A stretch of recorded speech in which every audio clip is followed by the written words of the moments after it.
주제는 구제입니다.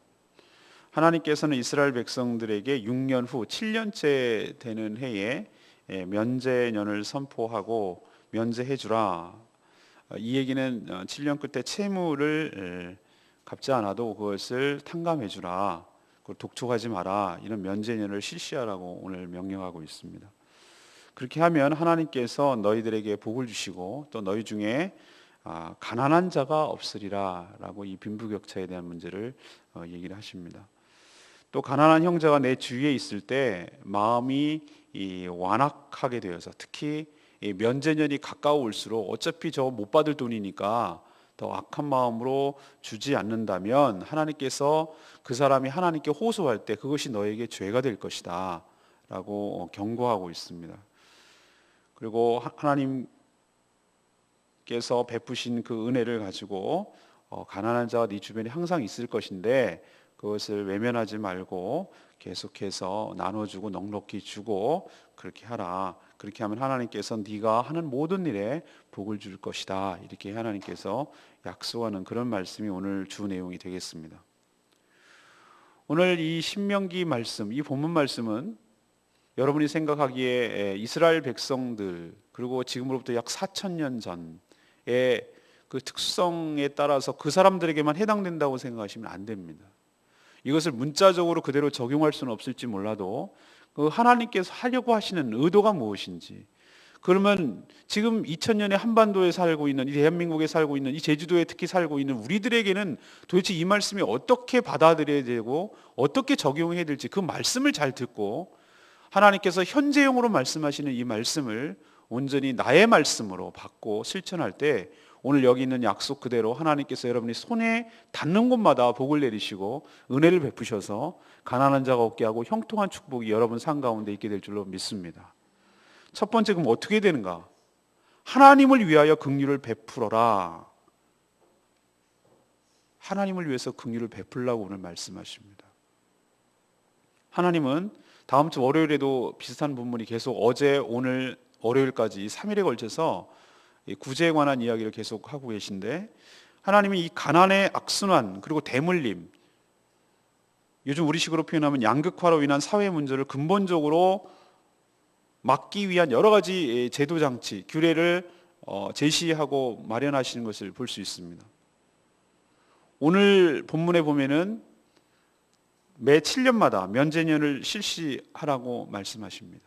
이 면제년이란 뭐냐? 7년 끝에, 그러니까 6년이 지나고 7년이 되는 해에 채무관계, 돈을 빌린 것, 이것을 면제해서 빚이 없던 것으로 하라는 뜻입니다. 굉장히 파격적이죠. 근데 더 파격적인 것이 있습니다. 이런 면제년이 7년이 또 7년째 되는 해, 그러니까 77이 49, 49에서 50번째 되는 해, 이 50번째 되는 해를 희년이라고 부릅니다. 주빌리에라고 부르는 그 희년은 더 파격적입니다. 토지도 돌아가야 됩니다. 종도, 그러니까 종살이 하던 것도 돌아가야 될 뿐만 아니라 토지도 원주인에게, 자기 조상 대대로부터 내려왔던 원주인에게 다 돌려줘야 되는 것이에요. 그러니까 이 정도 채무관계 정도가 아니라 원서 세팅하는 거예요. 다시 리셋하는 거예요. 리셋.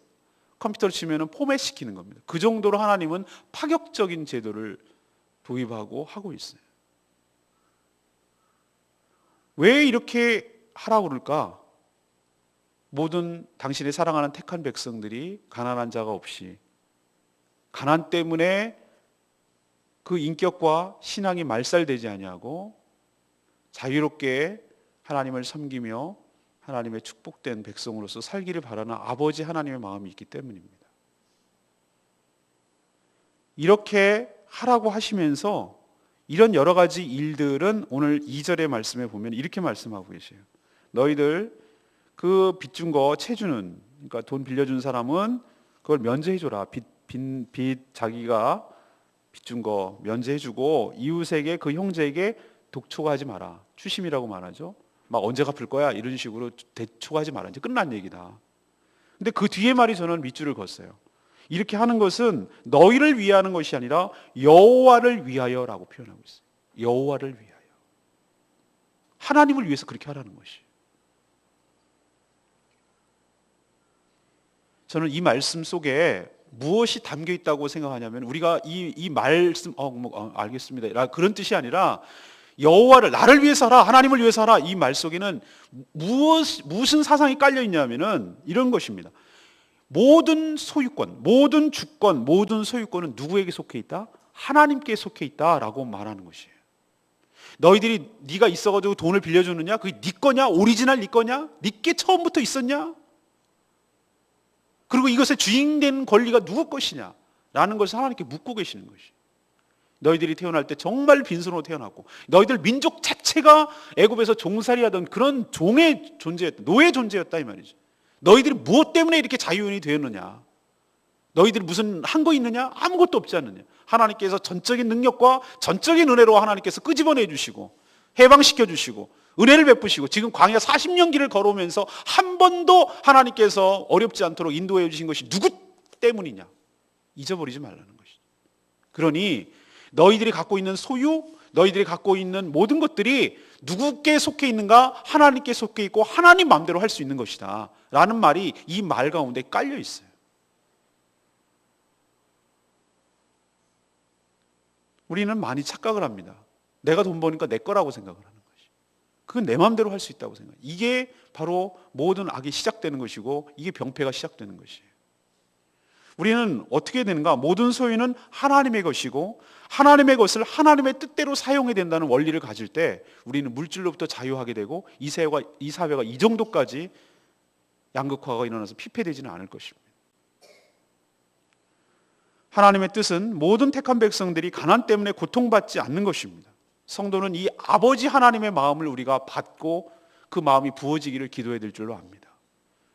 성도는 이런 하나님의 긍휼한 마음이 있어야 됩니다. 그런 마음을 가지고 주변에 있는 사람들을 바라볼 수 있는 그런 시각이 필요합니다. 왜 그런가? 사실 알고 보면은 하나님께서 우리를 그렇게 긍휼히 여겨주시기 때문에, 불쌍히 여겨주시기 때문에 수많은 빚을 졌는데 그것을 갚아주시고 눈 감아주시고 탕감해주시고 그것을 독촉하지 아니하시고 우리에게 수없는 은혜와 자비를 베푸셨기 때문에 우리가 오늘도 숨쉬고 살고 있는 줄로 믿습니다. 그렇다면 우리도 그러한 마음을 가지고 주변에 어려운 자들을 향해서 하나님의 마음을 가지고 하나님의 의도한 대로 실천해야 될 줄로 믿습니다. 예수님께서 기억나시죠? 10,000달란트 받고 100데나리온 받은 자의 비유.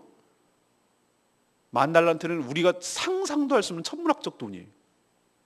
그런 돈을 탕감받았는데 그래서 풀려났는데 나오고 보니까 자기한테 100데나리온인가요? 얼마 되지도 않는, 물론 뭐 적은 돈은 아닙니다만 그거 10,000달란트에 비하면 얼마도 되지도 않는 그 사람을 멱살을 잡고 막 내놓으라고 그러는 거 보고 왕한테 그 소리가 들렸을 때 잡아갔어요.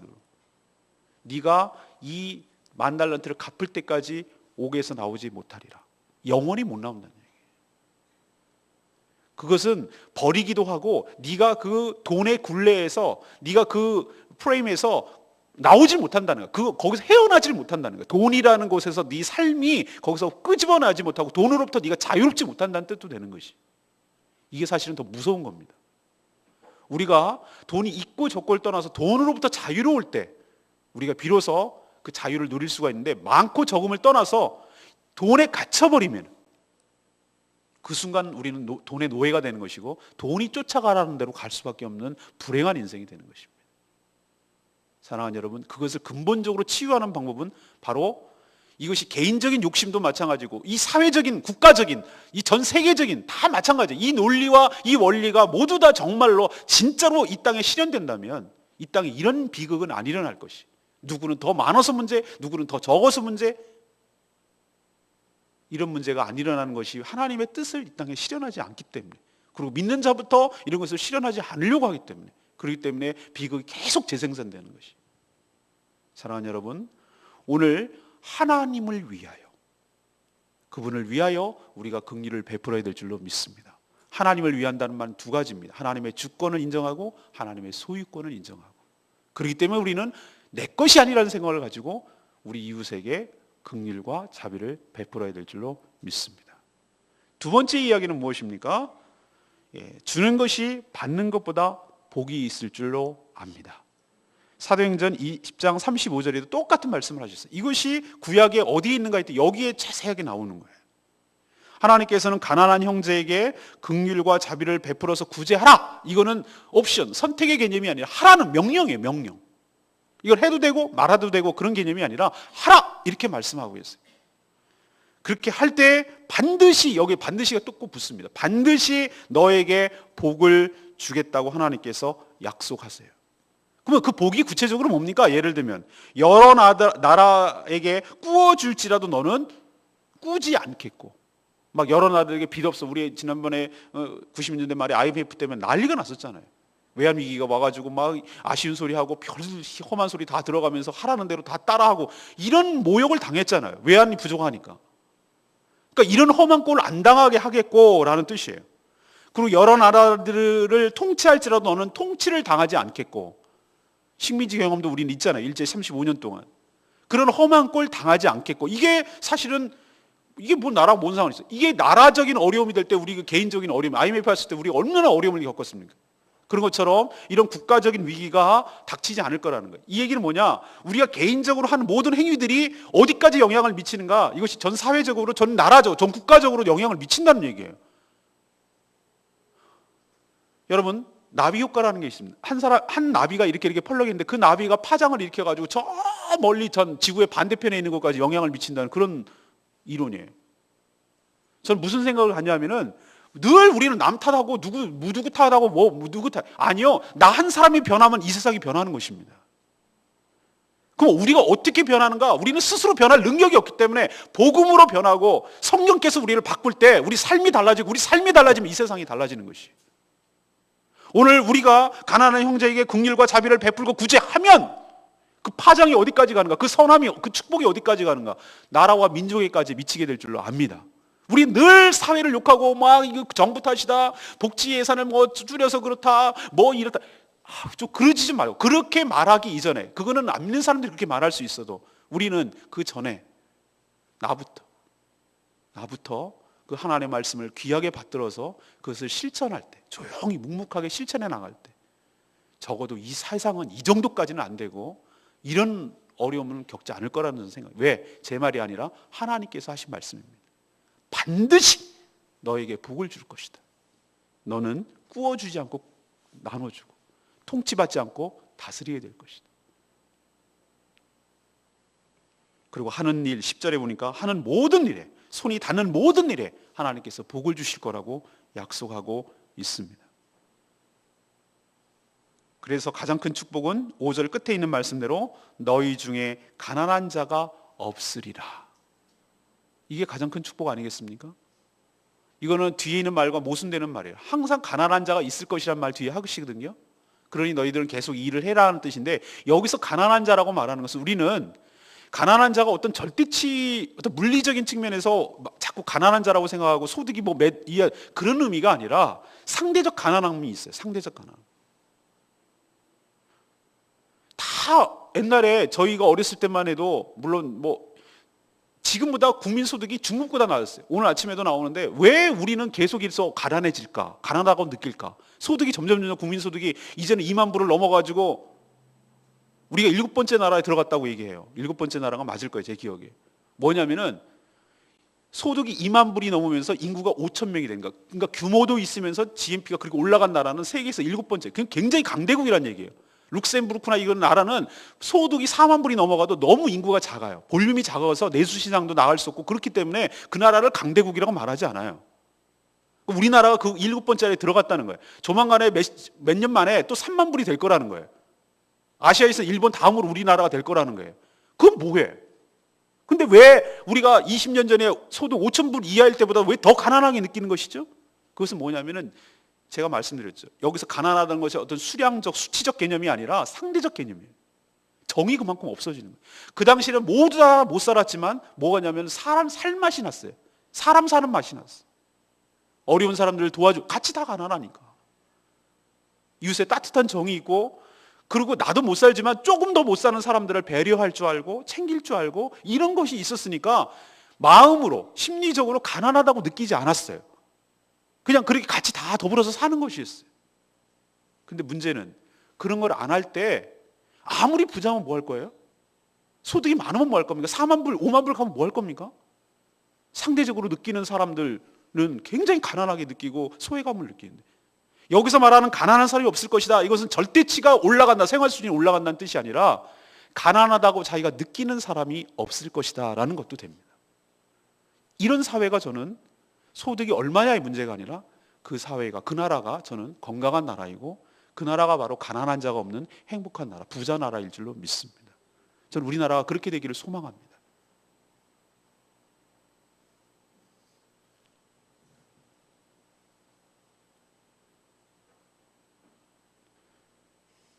하나님의 은혜의 선순환에 대해서 오늘 말씀을 드리는데, 말씀에 따라서 순종해서 구제를 하니까 하나님께서 약속대로 반드시 그에게 복을 주십니다. 손이 닿는 곳마다 하는 일마다 복을 주실 거라고 하셨어요. 그러면 그 받은 복으로 더 감사해서 또 더 많아졌으니, 또 계속 하나님께서 주실 것을 믿음이 생기니 더 많은 것으로 주변에 있는 사람들에게 나눠주며 구제할 수 있습니다. 그래서 또 하나님께서 더 큰 축복을 주시고, 이것이 복의 선순환이 일어나는 것입니다. 순환이 잘 되는 것이. 이스라엘 가면은 여러분 기억나시죠? 갈릴리 호수는 위에 헐몬산에서부터 내려와서 물이 들어옵니다. 여러 가지, 저는 하나만 들어오는 줄 알았더니 여러 가지 물줄기가 3개가 들어와요. 3개가 갈릴리 호수에 모여요. 민물입니다. 그리고 거기서 모아가지고 끝으로 내려가기 시작하는 남쪽으로, 그것이 바로 요단강입니다. 요단강 쭉 내려가고, 요단강은 또 여러 가지 약복강이라든지 강이 또 합류가 돼요. 우리 한강처럼. 그리고 제일 밑으로 내려가는데 그게 데드시, 염해라고 부르는, 사해라고 부르는 거기로 내려가요. 갈릴리 호수보다 훨씬 커요. 근데 문제는 그게 옆에 있는 지중해보다 더 낮아요. 그러니까 거기가 낮으니까 모으고 햇볕은 들어가서 증발은 되고 소금기는 엄청 많아지기 시작하고, 그러니 아무도 살 수 없어요. 바닷물보다 더 짜니까. 저 거기에서 딱 누웠는데 수영 못해도 상관없어요. 그냥 튜브 없어도 돼요. 그냥 둥둥둥둥 떠요. 소금물에 달걀 뜨듯이. 저는 이거 보면서 가이드가 한 말 기억이 나요. 보십시오. 주고 받고 주고 흘려보내는 자는 계속 신선한 물이 들어와서, 갈릴리에는 베드로 고기라고 그래가지고 그 붕어처럼 생긴 거 있어요. 그 물고기가 계속 사는 땅이 되지만, 받기만 하고 주지 않는 저 사해를 보라고 죽은 땅이 된다고 얘기하더라고요. 죽은 바다가 되는 거. 그래서 데드시라고 말해요. 우리도 마찬가지지만 하나님께서 내가 주면은 내가 손해보는 것 같고, 내가 죽을 것 같고, 내가 궁핍해지고 가난해질 것 같은데, 하나님의 원리는 그렇지 않아요. 하나님께서는 여러분을 유통업에 종사하게 하십니다. 우리는 사실 다 유통업자예요. 내 건 없고 하나님께 준 것을 하나님께서 흘려보내는 중간 과정이에요. 원수로 치면은 수도 파이프가 이렇게 흘러놓으면은 가지가 퍼져서 주변의 각 가정마다 배달하는 역할을 우리가 역할하는 것이. 하나님께서 축복을 주시면 그것을 잘 역할을 감당해서 주변에 흘려보내면 하나님께서 신선한 물을 계속해서 여러분 삶 가운데 공급하여 주실 줄 믿습니다. 이게 믿음의 선순환이라고, 축복의 선순환이라고 말하는 거예요. 그래서 세상 사람들은 죽었다 깨어나도 이것을 이해 못하기 때문에 실천 못하지만, 우리는 이 원리를 알아야 될 것입니다. 주는 것이 받는 것보다 복이 있을 줄로 믿습니다. 세 번째는, 구제는 아까워하지 말고 반드시 하라고 하나님께서 말씀하십니다. 구제할 때 여러 가지 인간적인 생각 때문에 방해를 받을 수가 있어요. 우선 아까운 마음 때문에 인색하게 될 가능성이 큽니다. 하나님은 그런 마음을 무슨 마음이라고 오늘 표현하고 있냐면 완악한 마음이다 라고 6절, 7절에 표현하고 있어요. 사람은 악착같이 움켜질 때 부유할 거라고 생각하지만, 그렇게 하는 부자는 제가 보니까 작은 부자는 될 수 있어요. 그런데 그런 부자는 큰 부자는 되지 못하더라고요. 그 주변에는 사람이 아무도 남지 않아요. 진정한 부자는 하나님으로부터 풍성한 은혜를 받아서 자기 주변을 복되게 하는 인생이 진정한 부자인 줄로 압니다. 인색하면 다양한 꼼수를 쓰죠. 그런 마음이, 완악한 마음이 들면. 아까도 말했지만 면제년이 가까울수록, 내년이란 말이에요, 면제년이. 그럼 내년에는 어차피 빚 못 받아. 그러니까 안 빌려주려고 그러는 거예요. 어려운 사람이 보여도. 가까울수록 더 그렇게 했죠. 이건 못 받는 돈이니까, 그냥 주는 돈이니까. 하나님은 그런 마음을 아시고, 가난하고 궁핍한 형제가 그런 상황 때문에 하나님께 정말로 호소하고 하나님께 막 간구하고 그렇게 하면은 9절에 그 호소가 내 귀에 들려서 그 죄값을 너에게 묻겠다고 하나님께서 그렇게 얘기하세요. 또 가난한 자는 언제든지 있다면서, 그러니까 나라님도 가난은 어떻게 할 수 없다는 이유로 그런 식으로 회피하려는, 구제하지 않으려는데 합리화하는 핑계를 댄다는 사람을 또 하나님께서 막아버리시죠. 항상 너희 주변에는 가난한 자가 있을 것이야. 어느 시대고 지금까지 그래왔어요. 지금까지 그래왔고, 그러니까 하지 말자는 얘기가 아니라, 그러니까 할 수 있는 사람들이 있으니까, 찾아보면 있으니까 항상 그렇게 하라는 의도로 말씀드린 거지, 해줘봤자 이건 밑빠진 독에 물 붓기다, 그러니까 하지 말자라는 개념으로 받지 말라는 뜻이에요. 구제는 하나님께서 뭐라고 하냐면, 할 때 인색하지 말고 넉넉하게 주라고 말합니다. 이렇게 할 때 손해가 아니라 더불어 함께 잘 사는 사회가 될 줄로 믿습니다. 저는 5절 말씀이 오늘 아까도 좀 설명했지만 마음이 많이 와닿았어요. 내가 반드시 복을 받으리니 너희 중에 가난한 자가 없으리라. 어저께인가 그저께 우리 집사님들하고 산책하면서 그런 얘기를 했는데, 이 자본주의는요, 구조적으로 양극화를 심화시키는 방향으로 갈 수밖에 없어요. 자본이 또 다른 자본을 잠식하고 계속해서 자본이 자본을 끌어당기는 구조이기 때문에 어떤 노력이나 기술로 가지고 재산을 불리는 건 한계가 있어요. 돈이 돈을 이렇게 가져가는 구조예요. 그렇기 때문에 더욱더 가난한 자는 더 가난한 자이고 부자는 부자가 될 수밖에 없어요. 근데 이런 제도를, 그러면 자본주의를 뒤집었냐, 그러면 혁명이라도 해야 되냐, 아니요. 그렇게 하자는 게 아니라, 저는 어느 제도를 이 땅에 실현해도 미흡한 점은 있을 거예요. 그럴 때 우리는 이런 저런 어떤 제도가 아니라 하나님의 마음과 하나님의 정신, 어쩌면 하나님의 제도를 이 땅에 도입할 필요가 있어요. 이런 자본주의 병폐를 해소할 수 있는 유일한 방법은 저는 구제라고, 어제 오늘 내일에 걸쳐서 말씀하시는 이 정신, 하나님의 정신, 이것을 저는 얘기하고 싶습니다. 부자 기업이나 또 개인은 이 부를 독식하면 안 돼요. 내가 벌었으니 내 것이라고 생각하면 안 되고, 이 부가 올 수 있도록 어떤 사회 체제, 그 다음에 법의 제도, 그리고 여러 종업원들, 그리고 이 안정적인 사회, 전쟁이 없고 이렇게 샬롬을 누리게 되는, 이렇게 남북에 대립하고 있는 가운데도, 극한 대립 가운데도 기업을 유지할 수 있었던 여러 가지 환경, 이런 모든 조건, 국가의 여러 가지 정책적 지원, 그 수많은 여러 사람들에 대한 협력, 이런 것들로 종합적으로 이 부가 창출된 것이지, 내가 어떻게 경영을 잘해서 이렇게 한 생각을 버려야 됩니다. 이건 내 것이라는 생각을 버리고 이 모든 것들을 함께 나누려고 할 때, 흘려보낼 때, 나눌 때, 이것이 회사가 망하는 것이 아니라 오히려 그 회사를 존경하게 되고 존중하게 되고 따르게 되는 것이죠. 저는 우리나라가 참 보면은 참 마음이 쓰려요. 저 외국에 나가보면은 참 애국자가 다 된다 그러는데, 어디 공항이나 이런 데 가면은 삼성 로고가 박힌 이렇게 보고, 현대차가 길거리에 다니면 막 우쭐우쭐거리고 그래요. 근데 국내에 들어오면은 그 삼성이나 현대가 그렇게 존경을 받는 기업이냐? 그렇지 않아요. 얼마나 많이 욕을 먹는지 몰라요.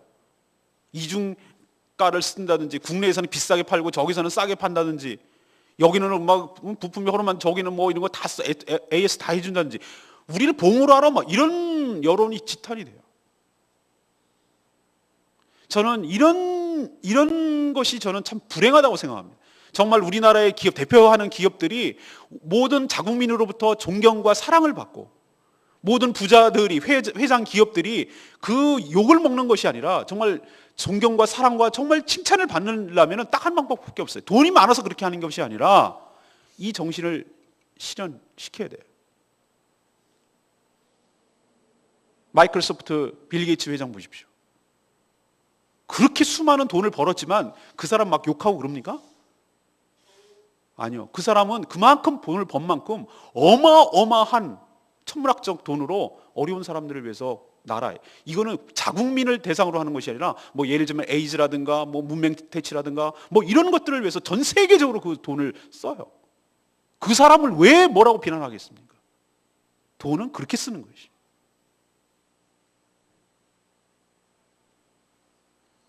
우리는 이 얘기를 들으면 꼭 남 얘기 같아요. 우린 회장도 아니고 돈도 없고. 그렇지만 이 정신과 마음은 우리 삶 가운데 실현되어야 될 줄로 믿습니다. 우리도 우리보다 더 어려운 사람들을 돌아볼 줄 알고 그것을 실천할 때 가난한, 얘가 아까 좀 말씀드렸죠. 수치가 가난하다는 게 아니라 심리적인 가난함이 줄어서 이 사회적인 불안 요소가 제거되고 범죄로 나가지 않고 또 구매력이 더 생겨서 더 이게 경기가 돌고 그래서 함께 더불어서 잘 살게 되는 사회가 될 것이라는 것이죠. 이것이 이 자본주의의 모순이 있으면서도 불구하고 이것을 보완하고 커버할 수 있는 하나님의 정신이에요. 그래서 저희 교회는 나눔과 기쁨이라는 제도를 실천합니다. 여러분이 잘 모르시지만 어떤 분은 하지만 매달 CMS로 5,000원, 10,000원, 30,000원 이렇게 CMS 통장에서 나갑니다. 원하시면 저한테 얘기하십시오. 그거는 우리 교회 계좌와 별도로 운영됩니다. 그거는 법인에 등록되어 있습니다. 전국적으로 조직되어 있는 망입니다. 우린 지부가 제가 3020이에요. 우리 지부가, 여기 교회가. 그럼 그것들을 매달 축적이 되다 보니까 많이 쌓였어요. 차곡차곡 쌓였어요.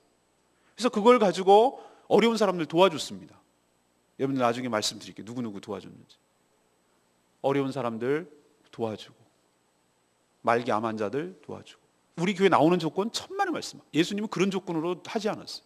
아무 조건 이유 없었어요. 그냥 필요로 하는 사람이에요. 생활이 어려운 사람들, 질병에 있는 사람들 조건 없었어요. 그냥 도와주는 거예요.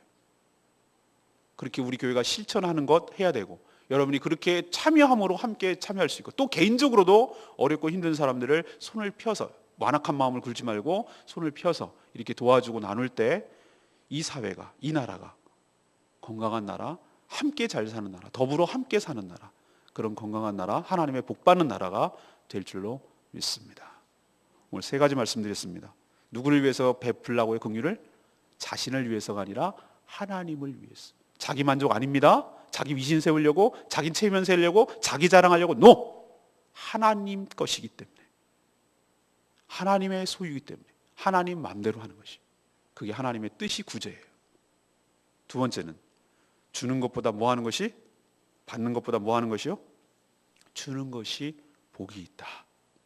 하나님께서 선순환, 축복의 선순환이 일어날 줄로 믿습니다. 세 번째는 줄 때 어떻게 하라고요? 완악한 마음 갖지 말고 아까워하고 인색하지 말고 이거는 해도 되고 안 해도 되고의 개념이 아니라 반드시 행하라. 이것이 바로 하나님의 택한 백성다운 삶이고 이 나라가, 이 사회가 건강하게 살아가는 하나님의 처방 방법입니다. 이 말씀대로 실천하는 이런 사회를 꿈꾸는, 이런 사회가 되도록 기도하는 저와, 그리고 실천하는 저와 여러분 되기를 소망합니다. 우리 말씀 붙들고 기도하기 전에 찬양집 351장 아까 불렀던 찬양 부르고 기도하겠습니다.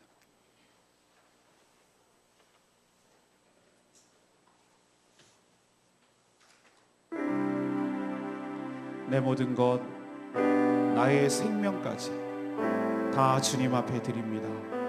그래서 주님의 임재 가운데 내 영혼이 자유하기를 원합니다. 주님을 찬양하는 존재가 되기를 원합니다. 오늘 말씀 생각하면서 이 찬양 부르겠습니다. 내 모든 것, 나의 생명까지 다 주님 앞에 드립니다.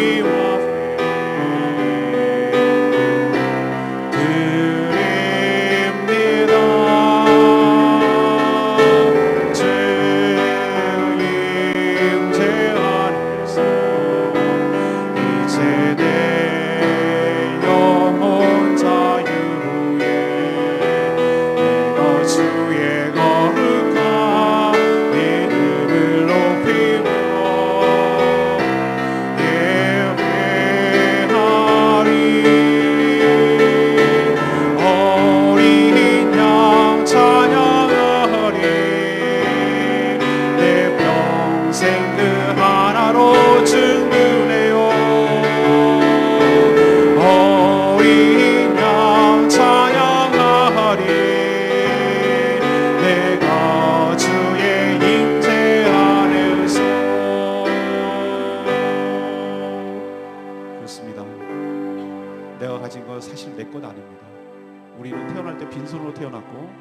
모두 빈손으로 태어납니다. 어쩌면 우리는 잠시 쓰다가 놓고 가야 되는, 잠깐 빌려 쓰는 그런 존재입니다. 내 생명조차 그렇습니다. 그렇다면 내 것이 아니니 하나님의 뜻대로, 하나님의 것이니 하나님이 기뻐하시는 대로 그 아버지의 마음이 모든 자녀들이 골고루 잘 살기를 바라고, 없어가지고 고통받는 걸 원치 않은 하나님 아버지의 마음을 좀 읽어내시길 바랍니다. 하나님, 제 마음속에 하나님의 그 긍휼하심과 자비함이 쏟아져 들어오게 하여 주시옵소서. 하나님 마음을 갖게 하여 주시고 다른 사람을 바라볼 수 있도록 은혜를 부어 주시옵소서. 움켜쥐고 인색하지 않게 하여 주시고 나누고 베푸는 것이 복이 있다고 하신 말씀, 그렇게 할 때 없어지고 내가 가난해지는 것이 아니라 새로운 신선한 하나님의 축복이 내 삶 가운데 들어오는 것을 기억하고, 인색하지 않고 함께 나누며 더불어 함께 잘 사는 이 나라를 만들기 위해서, 이 땅을 만들기 위해서 우리 믿는 자들이 먼저 실천하며 살게 해달라고 간절히 기도해야 되지 않겠습니까? 하나님, 그렇게 살겠습니다. 결단하겠습니다. 이제는 내 삶이 달라지기를 원합니다. 다 같이 주여 외치며 나가겠습니다. 주여, 하나님 기도합니다. 주여 아버지, 하나님, 우리는 내가 본 것은 내 거라고 생각을 했습니다. 오늘 말씀을 통하여 내가 가지고 있는 모든 것들이 내 것이 아니며 하나님의 것이며 하나님의 뜻 가운데서 사용해야 되는 것이 마땅하다는 것을 깨달았습니다. 하나님, 이제는 내 근본적인 생각을 바꾸게 하여 주시옵소서. 여태까지 지금 남 도와주는 것은 나를 위해서 하는 건 줄 알았어요. 자기가 만족하고 자기 위신이 세워지고 자기 이름이 높아지고 그렇기 때문에 한 것이었지만, 그런 것이 얼마나 잘못된 생각이었는지 깨달았어요. 하나님을 위해서 긍휼을 베풀게 하여 주시옵소서. 하나님의 것이 오니 하나님의 것을 마땅히 하는 것에 대해서 생색내지 않게 하여 주시옵시고, 하나님의 것을 하나님께로 돌려드리게 하여 주시고, 하나님의 뜻을 실현하는데 우리의 모든 것을 사용하게 하여 주시옵소서. 자꾸 물질로만 생각하지 않게 하여 주시고, 우리의 시간을 어려운 자들을 위해서 사용하시고, 우리의 재능을, 우리의 지식을, 우리의 지혜를 어려운 사람들을 위해서 나누며 함께 공유할 수 있도록 은혜 베풀어 주시옵소서. 하나님, 주는 것이 받는 것보다 복이 있다고 하신 말씀을 우리에게 가르쳐 주시니 감사합니다. 우리는 늘 받을 때 행복했지만 알고 보니 주는 것이 더 행복한 것이고 그것이 복되게 하는 이유임을 깨닫게 해주시니 감사합니다. 하나님, 그렇게 할 때 하나님께서 반드시 복을 주시겠다고 약속하셨사오니 그 복이 우리 삶 가운데 일어나게 하여 주시옵소서. 하나님, 부재가 바로 개인적인 긍휼과 자비를 베푸는 것처럼 보이지만 그 효과는 개인을 넘어서 나라와 사회까지 미치는 것을 볼 때 하나님 말씀 따라 순종함으로 이 나라와 이 사회가 달라지게 하여 주시옵시고, 정말 양극화 현상 때문에 가난한 자들이 더 박탈감을 느끼고 더 가난해지는 일이 없도록, 그래서 하나님의 은혜로 복의 선순환이 일어나도록 그 출발이 바로 나로부터 시작되도록 하나님 은혜를 베풀어 주시옵소서. 하나님, 우리가 완악한 마음으로 구제를 아까워하지 않게 하시고 마지못해 하지 않게 하여 주시옵시고, 반드시 행하게 하여 주시옵시고, 여러가지 인간적인 생각들을 방해하는 생각들 다 버리게 하여 주시옵시고, 내가 바로 종이었음을, 내가 바로 그렇게 가난한 자였음을 깨닫고 하나님 마음을 받아 하나님 앞에 온전히 주님의 마음을 가지고 넉넉히 나눠주는 저희를 될 수 있도록 주여 축복하여 주시옵소서. 하나님, 이 나라와 이 사회가 하나님 해소할 수 있는 방법은 딱 한 가지밖에 없어요. 말씀에 돌아가야 되고 말씀 따라 실천하고 말씀 따라 살아갈 때 이 나라와 이 사회가 이 지경까지 되지 않을 줄로 압니다. 아버지, 불쌍히 여겨주시옵시고 이 말씀에 귀 기울이게 하여 주십시오. 믿는 저희들이 먼저 이 말씀을 온전히 실천할 수 있도록 주여 도와주시옵소서.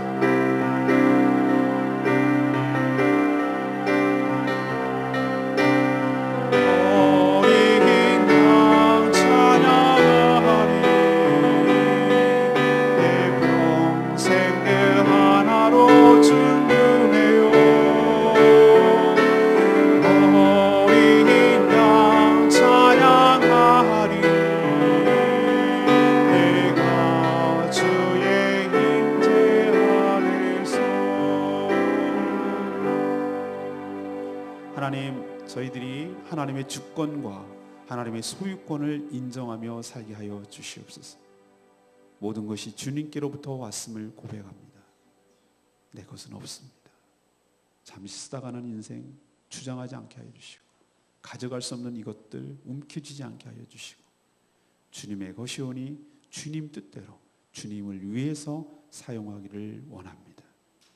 하나님께서는 모든 형제들이 가난에서 벗어나 더불어서 함께 잘 살기를 원하시는 줄로 압니다. 이런 주님의 뜻에 따라 저희들이 작지만 주변에 구제하며 살기를 원합니다. 하나님의 자비와 긍휼을 받은 저희들 역시 그런 은혜를 받았사오니 저희 역시 주변을 살피며 나누고 베풀고 섬기며 살게 하여 주시옵소서.